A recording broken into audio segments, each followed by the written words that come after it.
J'ai droit en tant que personne, en tant que femme, en tant que ministre, au respect comme toute personne a droit dans ce pays. Moi, je n'ai jamais parlé en d'autres termes d'aimer ça.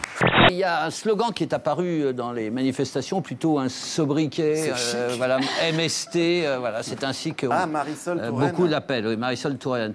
Et du coup, ça a été repris par un député UMP dans un tweet.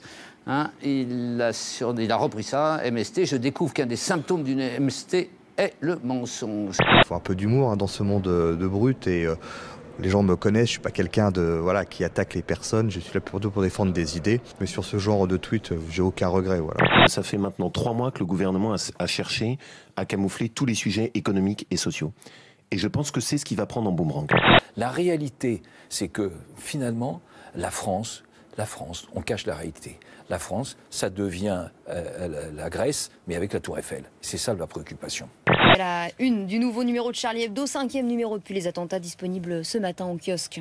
Une image maintenant chargée d'émotions, celle des cercueils des 8 victimes françaises du crash d'hélicoptère en Argentine. En route, ces cercueils pour Buenos Aires avant leur retour en France.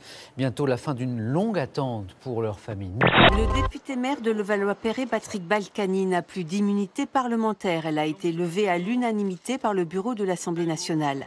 L'élu UMP est mis en examen pour corruption passive et blanchiment de fraude fiscale. Il est en outre soupçonné avec son épouse d'être le propriétaire de 2 villas non déclarées au fisc à Saint-Martin et Marrakech. La ville est propre, la sécurité, il y a tout. Ne faut-il pas être un peu bandit pour être le maire d'une commune? Moi, c'est ce que je me demande. Il pratique une forme de politique qui s'appelle le clientélisme, qu'il revendique. Il revendique le terme, le clientélisme. Et en fait, ça consiste à eux disent faire des écoles, faire des crèches, aider les gens à trouver des emplois. Mais en fait, ils flattent tous les intérêts particuliers qui ne vont pas forcément dans l'intérêt général. Et on voit l'intérêt général de la ville, c'est quoi? Ça devrait être des finances saines. Et là, c'est la ville la plus endettée de France. Vous avez beau être député, vous avez beau être ministre, ben vous êtes comme les autres, avec des règles à respecter. Et si vous ne les respectez pas, je ne dis pas que c'est le cas dans le cas présent, c'est à la justice de le dire, vous devez rendre des comptes. Et c'est très bien ainsi, je pense qu'il faut s'en satisfaire collectivement. Patrick Balkany ne démissionne d'aucune de ses fonctions. Il évoque les mensonges, d'après lui, publiés dans les médias et se plaint d'un déchaînement.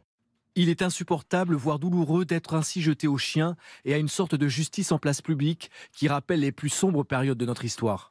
Le juge va pouvoir le mettre en garde à vue, c'est surtout ça que ça veut dire, la levée d'immunité parlementaire. Il ne faut pas mentir aux gens, quoi. C'est pas simplement de dire qu'il est traité comme tout le monde. Il pourrait très bien être entendu sans avoir besoin de la levée d'immunité parlementaire. Ça veut dire que le juge veut le garder au chaud pendant... Que le juge a peut-être d'autres soupçons. Absolument. Avec la levée de son immunité parlementaire, les juges peuvent désormais imposer à Patrick Balkany un contrôle judiciaire strict, notamment l'interdiction de quitter le territoire français. S'il est condamné, le maire de Levallois risque au moins 5 ans de prison.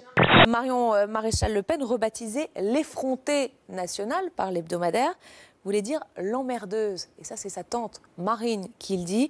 Tant que je serai président de l'UMP, je ne veux aucun accord avec le Front National. Révélations en cascade. Dans ce livre, on apprend entre autres que l'ex-président a failli dénoncer les accords d'Évian sous l'influence de son conseiller. Mauvais génie ou non.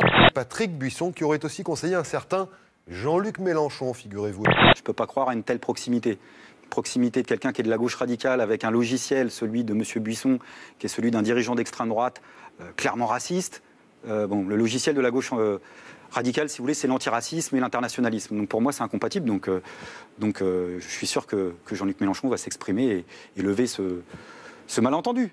100 000 € pour la rénovation d'un bureau, c'est la somme déboursée par Radio France pour les travaux du bureau de son président, Mathieu Gallet, nommé l'an dernier. Information du Canard enchaîné, confirmée par la direction du groupe. Des milliers de manifestants venus de Grèce, d'Italie, d'Espagne ou encore de France convergent vers le nouveau siège de la Banque Centrale Européenne. L'objectif de ces anticapitalistes, empêcher l'inauguration du bâtiment. Un gratte-ciel de 185 mètres de haut, dont la construction a coûté 1,3 milliard d'euros. Tout ça au moment où Radio France est en pleine restriction budgétaire. Le bilan de cette matinée fait état de plus de 350 personnes interpellées et d'au moins 8 policiers blessés par des jets de pierre. L'inauguration du nouveau siège de la Banque Centrale Européenne a pu se dérouler normalement à 11 h, en présence du président Mario Draghi. Ils ont choisi la Tunisie pour réapparaître. Une attaque terroriste a eu lieu cet après-midi au musée du Bardo de Tunis. Le bilan est très lourd, 20 touristes tués. Vous vous souvenez de Thierry Lepan, ex-leader de la CGT, avec son bureau à 62 000 €? Eh bien, il est tout simplement ridiculisé. Des dizaines de touristes qui s'échappent en courant du musée du Bardo, exfiltrés par les forces spéciales, protégés par les militaires tunisiens armés. Ils se réfugient à l'intérieur de l'Assemblée nationale.